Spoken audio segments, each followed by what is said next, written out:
Project Wingman is one of my favorite video games of all time. Beat it twice, which may not sound crazy, but I bought the game on December 1st and I'm writing the script on December 30th. It's an indie-developed, arcade-style flight combat game, which essentially acts as a love letter to the Ace Combat series. In Project Wingman, you play as the mercenary pilot MONARCH. The mercenary group you work for, called Sicario, is contracted by the nation of Cascadia to help drive the war crime committing UN stand-in called the Federation out of Cascadia. They've been doing a little bit of trolling, rampant imperialism, leading the Cascadia to say no and try to leave the Federation, only for the Feds to reverse them and conquer the country.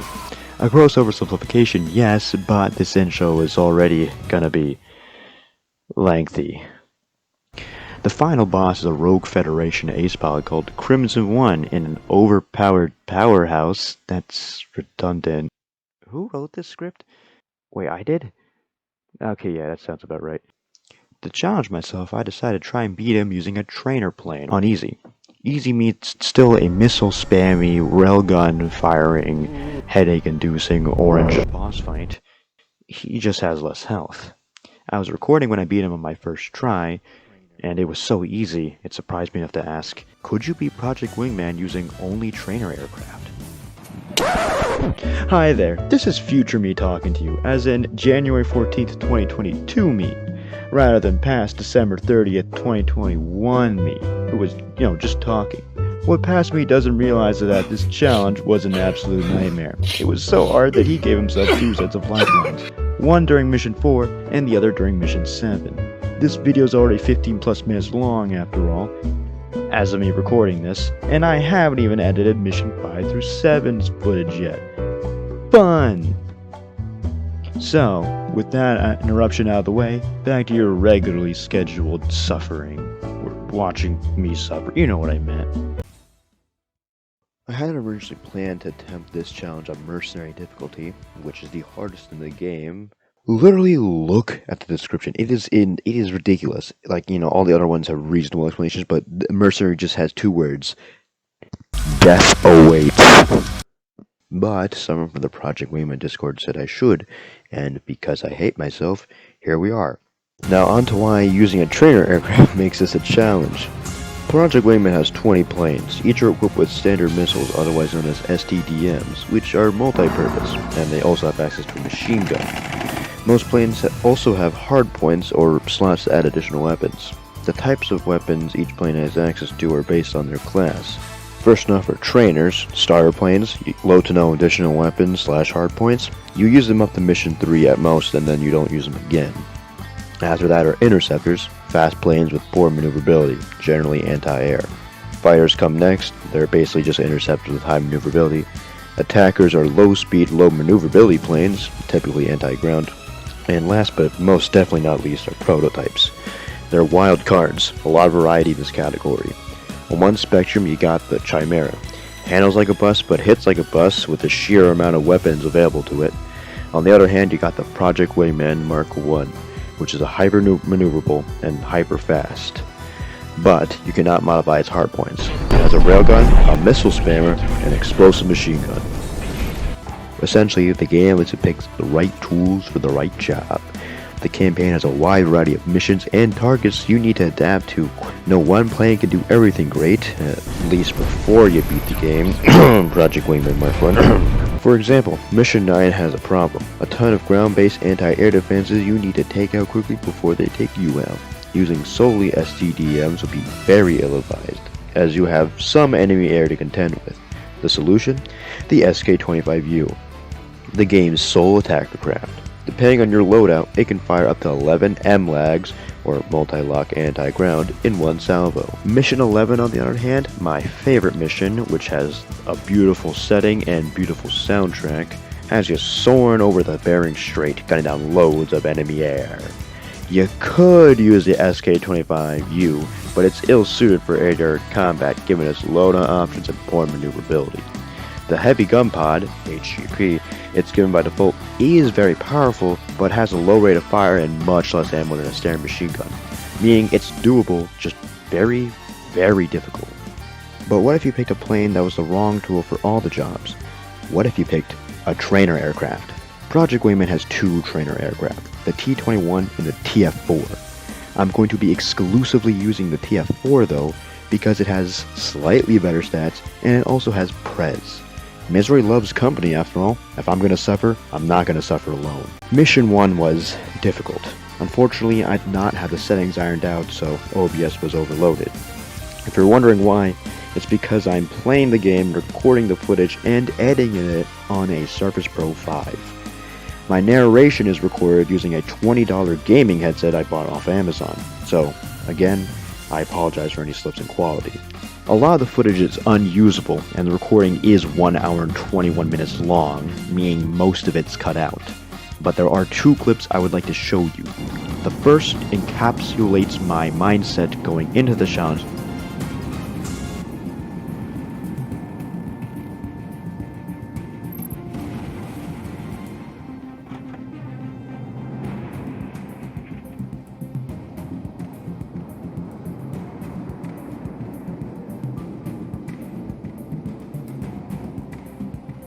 Oh my God, we're doomed!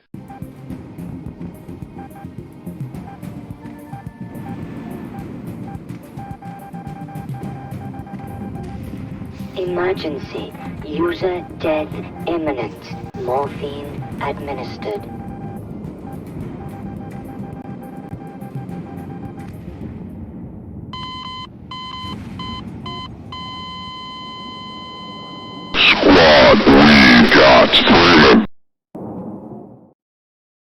The other is of me actually beating the level.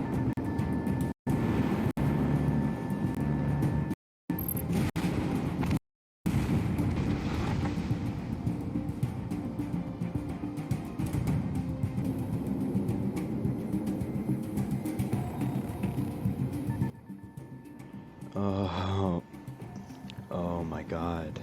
Oh my god, it's done. Oh, thank god. I don't have to play this level anymore.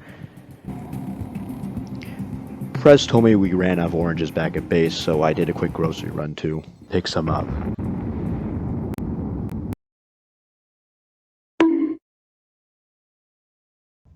Mission 2 was surprisingly easier. I only died once, but forgot to record that. I did manage to fix up the settings this time around, so enjoy some clean, smooth video.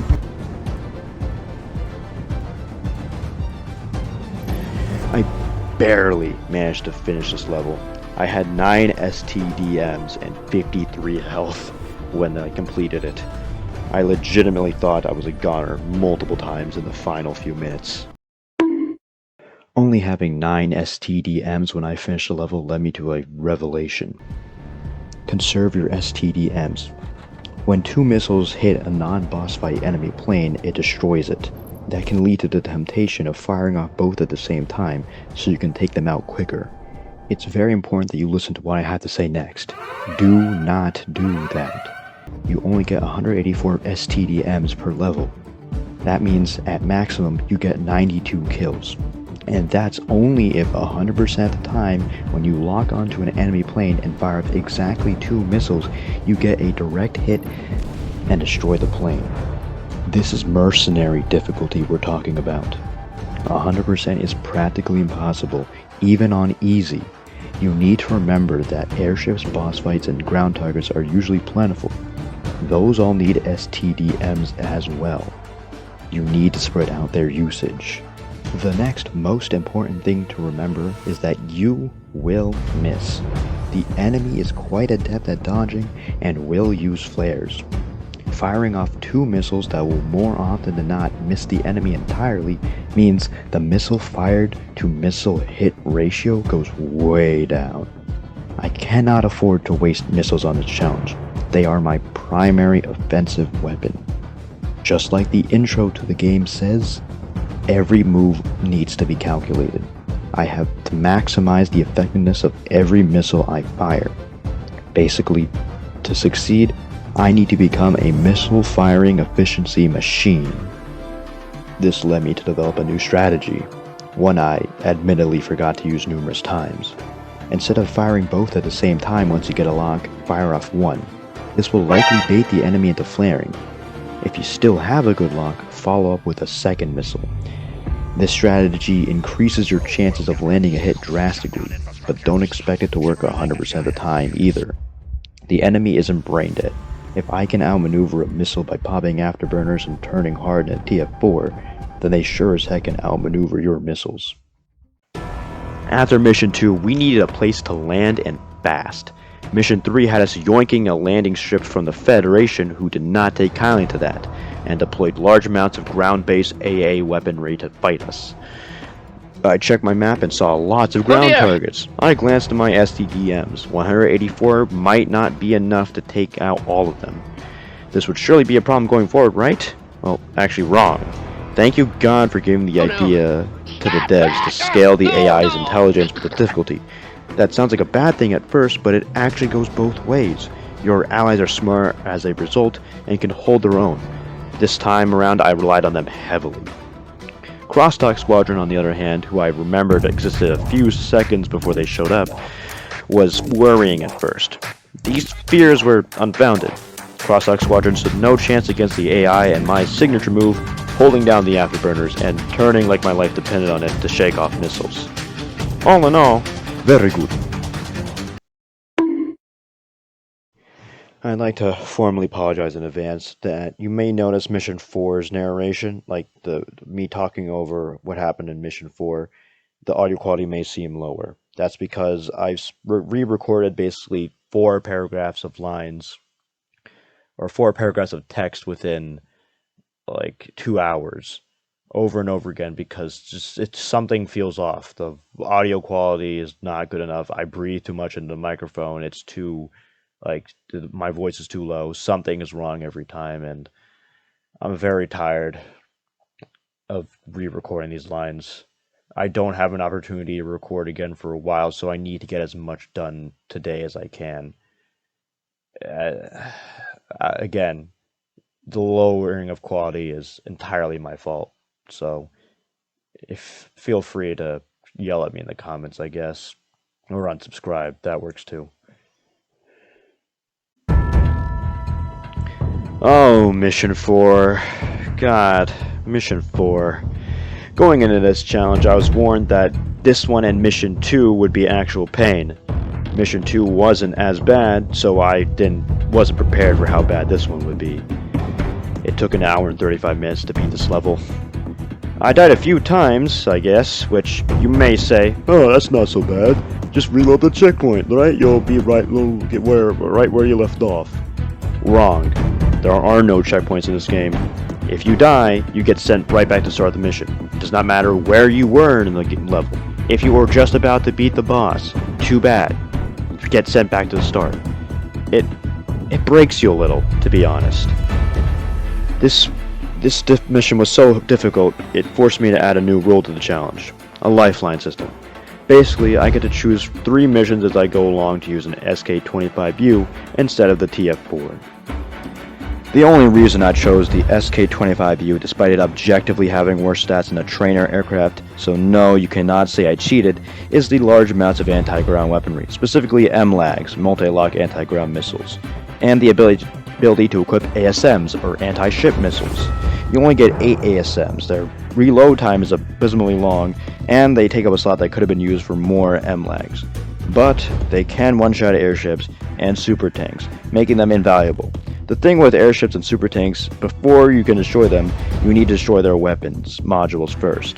And the best way to do that would be with MLAAs, multi-lock anti-air for airships, or MLAGs, multi-lock anti-ground for super tanks. On Mercenary, however, there are far more of them with far more weapons, making getting close in a TF4 of all things challenging, since it doesn't even have MLAGs or MLAAs. So, I've used one of my 3 lifelines. There's still 17 missions left, so I gotta be more careful. There are 3 reasons why I don't see this as killing the challenge. 1, I'll be the first to admit I'm not the best at this game. 2, I'm playing on a very low-end laptop. And 3, I don't have a HOTAS or controller. I'm playing with a mouse and keyboard. All those, especially the first one, factor into why I may have had so much difficulty with Mission 4. And again, there are still 17 missions left. Plenty of opportunity for me to overcome challenges to a stupid extent in a terrible plane. And if you're complaining about it having been easier, even with the SK-25U, I barely managed to beat this level. It sort of made things harder in many aspects. My signature move was less effective, and dogfighting even harder.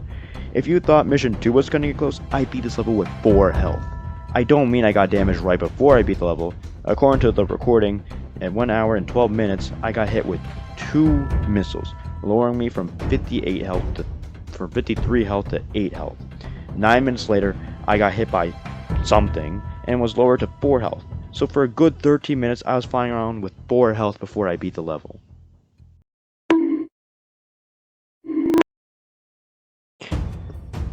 Mission 5 was a little annoying. Don't worry, this will be much shorter than Mission 4. In this mission, you've got to help the Cascadian Independence Force retreat from the capital, Presidia. The most problematic part was the reinforcement phase, which spawns a bunch of airships. To my horror, their spawn locations change depending on where you are on the map. It's smart gameplay-wise, as it feels like you're being surrounded, but man, in the moment it's not a fun time. It wasn't all bad though. Friendly AI helped out quite a bit. As a matter of fact, for the first time, to my knowledge, friendly AA weapons were in the fray. They helped big time because for some reason, enemy air really liked to focus on them. So it was nice to see them catch a taste of their own medicine.